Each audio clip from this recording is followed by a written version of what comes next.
Salut tout le monde, on est parti aujourd'hui pour une petite vidéo spéciale finale de la CAN ce soir à 20 h du côté de Yaoundé au Cameroun. Le Sénégal va affronter l'Égypte dans un match qui s'annonce palpitant. On a pas mal de petites statistiques à regarder dans cette vidéo pour se faire une petite idée de quelle équipe pourrait être tout simplement avantagée dans cette rencontre, même si je pense que vous savez tous quelle équipe est avantagée ce soir par rapport au parcours un petit peu différent des deux nations sur cette CAN. Donc on va regarder un petit peu tout ça, on va regarder aussi les dernières compositions d'équipes de ces deux équipes.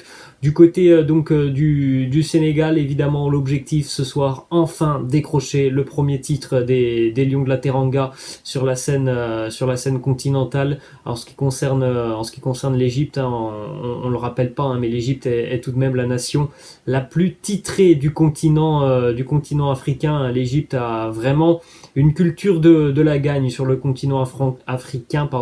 Les pharaons ce soir sont en quête d'un 8e titre tout simplement sur le continent. Donc déjà là, à partir de ce moment, quand on connaît ces statistiques, on sait très bien qu'il y a quand même un avantage qui sera évidemment aussi psychologique dans les têtes, dans le sens où vraiment cette sélection des pharaons égyptiens, elle a cet avantage d'avoir au cours de son histoire eu des équipes qui sont allées au bout très régulièrement dans la compétition. Et quand on dit aller au bout, c'est tout simplement remporter le titre, ce qui n'est pas le cas du Sénégal, qui a eu de très belles générations, qui a eu par moments des générations qui allaient très loin dans ces compétitions continentales, mais qui au final n'ont jamais remporté de titre. Et ça, évidemment, ça joue évidemment dans l'histoire et dans l'historique d'une sélection. Donc déjà sur ce niveau, l'avantage, il est incontestablement du côté des pharaons égyptiens, une sélection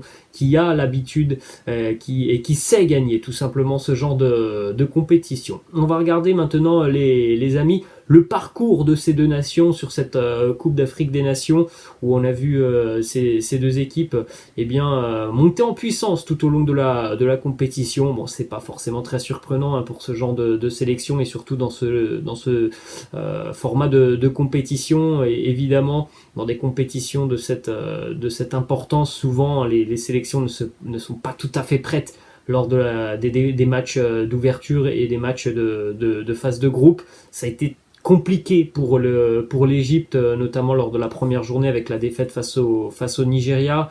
Par la suite, l'Égypte aussi a eu du mal face à la Guinée-Bissau et a été sauvée notamment souvent par Mo Salah.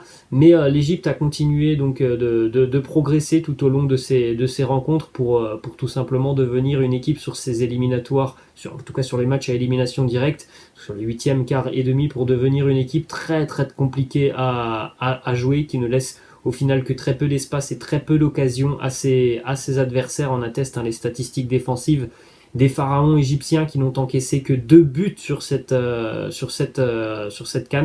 Donc là aussi, c'est une caractéristique de cette sélection égyptienne. C'est vraiment un groupe et une équipe qui est très très solide, vraiment difficile à manœuvrer. Mais on peut dire quasiment aussi la même chose du côté du Sénégal, qui ne nous a pas impressionné sur la phase de groupe, avec un but marqué et 0 encaissé sur les 3 matchs de phase de groupe. Ça, c'était vraiment l'une des particularités quand même de cette phase de groupe côté sénégalais. L'unique but d'ailleurs sur cette phase de groupe, on le rappelle, c'était Sadio Mané lors de la première journée face au Zimbabwe.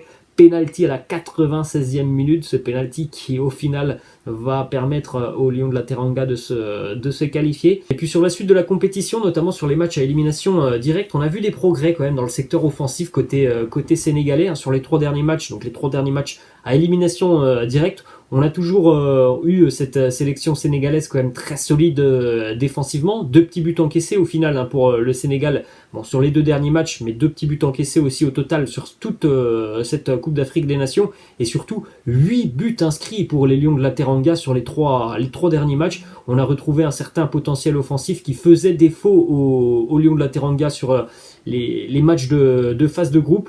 Côté Égypte, bon, on marque quand même beaucoup moins du côté de la sélection égyptienne, hein, sur les 3 derniers matchs pour l'Égypte.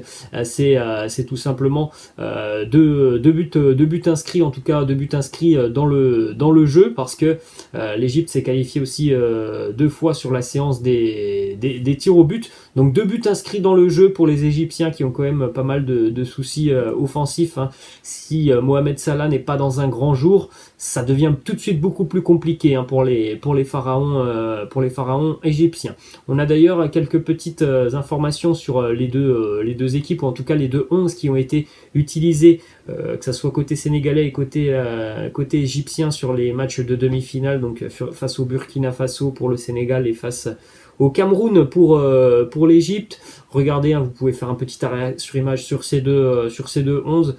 Moi, ce qui me plaît beaucoup du côté du Sénégal, c'est surtout l'aspect offensif. Je pense qu'il y a un réel avantage pour les Sénégalais par rapport à l'Égypte. Certes, l'Égypte est une très très bonne défense, mais il y a vraiment beaucoup de potentiel offensif côté sénégalais. Quand on sait aussi, les amis, que sur les 3 dernières affiches de cette Coupe d'Afrique des Nations, l'Égypte a à chaque fois dû batailler pour aller chercher sa qualification, c'est-à-dire que les Pharaons ont disputé 120 minutes on compte pas évidemment la séance des tirs au but, mais à chaque fois ça a été des matchs de 120 minutes qui se sont terminés donc après les prolongations pour les Pharaons égyptiens, alors que dans le même temps, le Sénégal, lui, se qualifiait à chaque fois à l'issue des 90 minutes de temps réglementaire. Donc vous faites votre petit calcul, hein, c'est assez rapide et assez simple. L'Égypte a tout simplement un match de plus dans les jambes que les Sénégalais. En plus de ça, les Égyptiens auront aussi une journée en moins de repos, donc l'avantage physique il est incontestablement du côté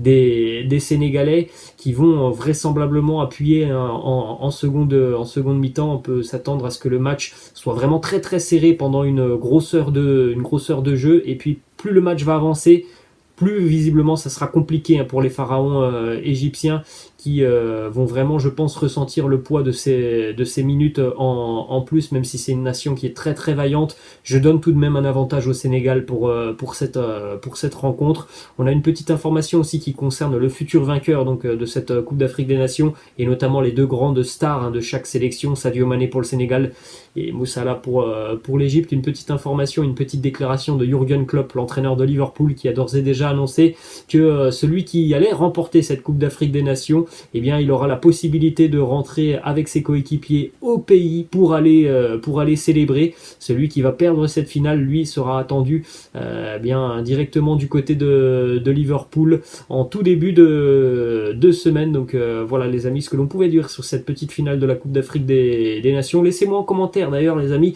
quel est votre prono pour cette finale de la CAN. Moi, je vais partir sur un match qui sera très très serré, malgré voilà, la supériorité dont on a parlé, notamment physiquement pour le Sénégal. Je vois un match assez fermé où je pense qu'il y aura que très peu de buts dans cette rencontre, et je vois les Sénégalais s'imposer un but à 0. Laissez-moi en commentaire, les amis, ce que vous en pensez. Moi, je vous laisse et je vous dis à la prochaine. Ciao.